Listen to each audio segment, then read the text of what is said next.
STV news आवाज़ बुलंदियों तक। देखिए, अब गर्मी का मौसम आ गया है और साथ में हमारे गेहूं की फसल की कटाई का सीज़न भी आ गया है और ये बहुत हृदय विदारक है कि आग की घटनाओं से पूरी पूरी खड़ी फसलें जो है गेहूं की जल जाती हैं और किसानों का बहुत नुकसान होता है। तो हमारा प्रयास है कि इस बार वो नुकसान को जितना कम से कम किया जा सके हम करें। इसके लिए हमने थानों पर पानी की व्यवस्था सुनिश्चित करवा रहे हैं।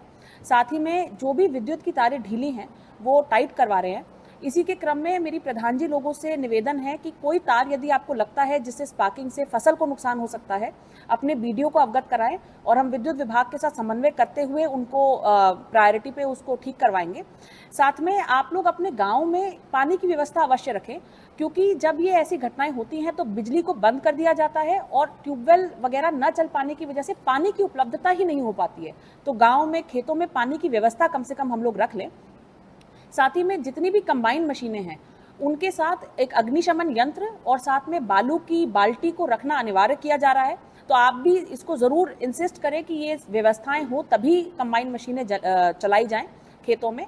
साथ में देखिए, जब ये खेत जलते हैं तो किलोमीटरों में फसलें नष्ट हो जाती हैं। तो आपसे एक विशेष निवेदन मेरा है, यदि आपके खेत में आग लग रही है तो कम से कम एक पट्टी को ट्रैक्टर से आप जोत लें, या जब हमारी टीम जा रही है तो उन्हें रोके ना। इससे आपकी भी बची हुई फसल बचेगी और साथ में दूसरे के खेत की फसल भी, वो आप ही के गांव के लोग हैं, आप ही के भाई बंधु हैं, उनकी फसल भी बचेगी। तो विशेष मेरा आपसे निवेदन है कि ऐसा करें। साथ में पराली, इस वक्त तो भूसे का वैसे भी बहुत डिमांड है, पर पराली अब बिल्कुल ना जलाएं। अगर आपको नहीं आवश्यकता है तो हमारा पंचायत विभाग मनरेगा की मजदूरी देकर वैसे भी उसको आपके खेत से उठवा लेगा, आपकी अगर परमिशन होगी।